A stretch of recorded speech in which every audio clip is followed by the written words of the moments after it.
Hello, my name's Alexis, and today we're doing a playtime with the Soft Glam palette from Anastasia. Everyone and their mother has already done a review and tutorial of this, so I'm going to be the next one to do it. So we're creating this look with this palette, and at the end I will have some thoughts. So if you want to see how I did this, then keep on watching. Okay, base done, brows done, eyes primed. We can move on to the fun stuff. Soft Glam. I'm kind of drawn to like these red shades. These warm, this shade, maybe these two. So let's just see what happens. I'm going to start with burnt orange. This one here. So I'm going to put that in and above my crease. Nothing too fancy here. Oh, there's a frog in my throat. Just like that. Next I'm going to take Sienna and put that on the outer, like third-ish area and through the crease. So here. And these are definitely modern Renaissance shadows and not subculture shadows. I think Anastasia learned from that mistake and will not make subculture shadows ever again. Because that was awful. So blending this. Just like that. Okay, next I'm going to take Mulberry, which is a really nice red here. Like, not red, I'm so bad at describing colors, you guys. You know, just like a dark burnt red. Does that make sense? Sure. Okay, so I'm going to put this on this outermost corner here. The first time I saw a picture of this palette, I was like, that shade. I want it.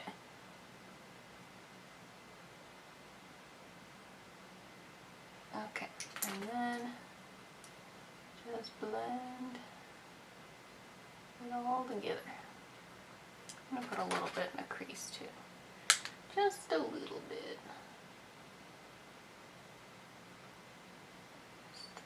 Okay. And blend it. Love these warm tones. Guys, I love warm tones. It's a problem. So, for the lid, first I thought I was going to take rose pink, but I don't want to take that. I want to take this one here, which is Sultry, and do that instead. Rose pink is pinker, obviously, and more of like a shimmer eyeshadow, like a satin, whereas Sultry is more, it's darker than rose pink is, if anything, a little bit more purple also, and it's more of like a glitter, like a pressed glitter kind of thing, rather than a shimmer.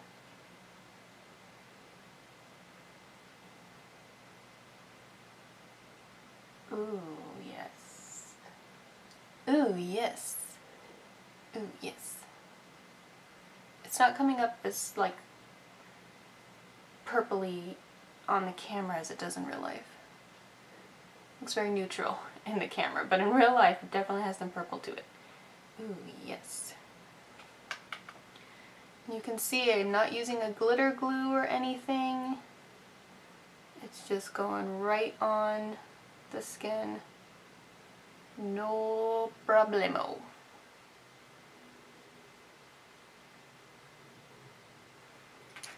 Give it a blend. And I'm going to take Mulberry again, that darkest shade that we used, and put it all the way across the lower lash line. Make sure you connect it right here.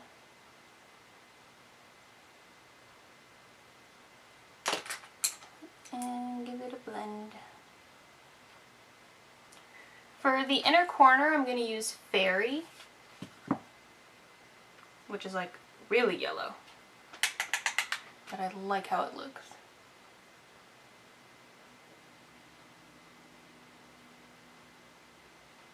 So right in the inner corner.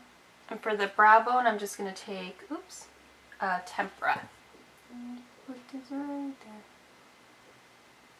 So that's the eyeshadow done. I'm going to finish this off with black liner in my tight line and my waterline, and curl my lashes and apply mascara, and then I will be back to you.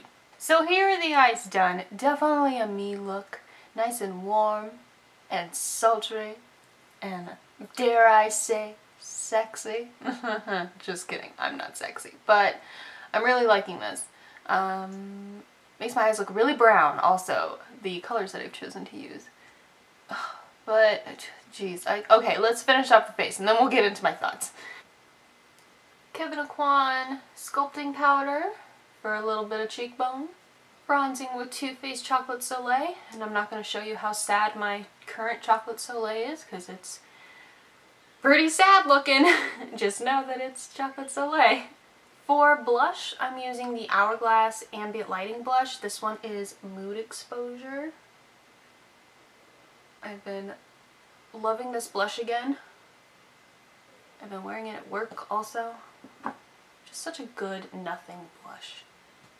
And then to highlight, I'm using Moonstone from Becca.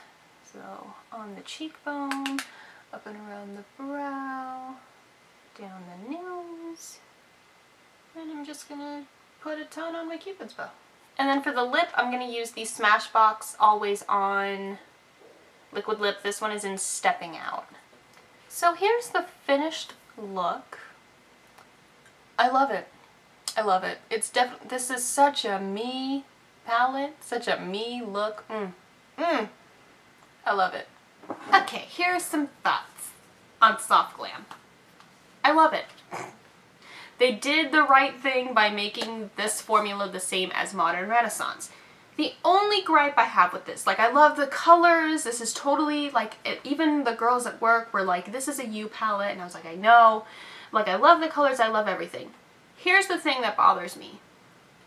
A lot of these shades are either in the Modern Renaissance or they come as singles. Okay, Tempera is in the Modern Renaissance. Dusty Rose is a single. There's two now. Let me look at my Modern Renaissance.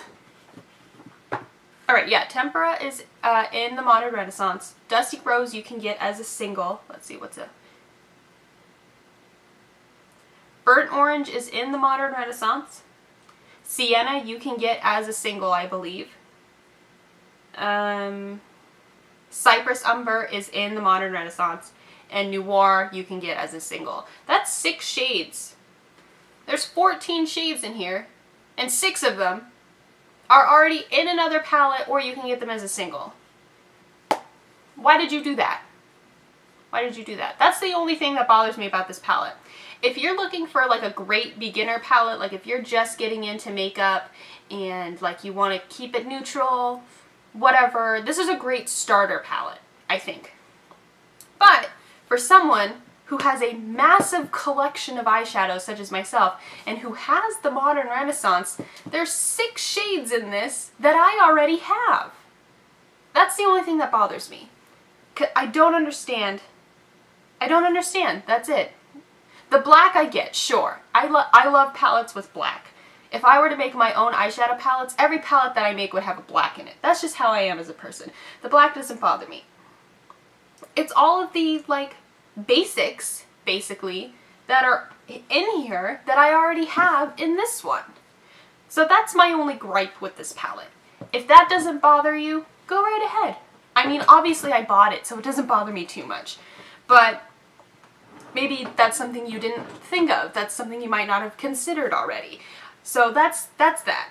Otherwise, eyeshadow formula is fantastic. These shades are beautiful. They perform beautifully. I'm trying not to blind you. They're just... Anastasia makes such good eyeshadows, except for Subculture, but that's a totally different story. So if you were looking for maybe a new basic palette, this would be great for a kit, I think, also, because it is such like a basic, easy palette, but still has that warmth to it. I would say go for it. The only person that I think does not need this is if you already have a big collection, especially of Anastasia eyeshadows. If you have a ton of the singles and the Modern Renaissance, you probably have this whole palette already. At least dupes for the ones that are in here that are not like already made. That's the only thing. is that there's a lot of shadows in here that already exist. Other than that, fantastic quality, everything is beautiful, and I love it. Thank you guys for watching. I hope you enjoyed. I don't want to do my old outro, and I still don't have a new outro, so I'm just going to say bye to you. Bye!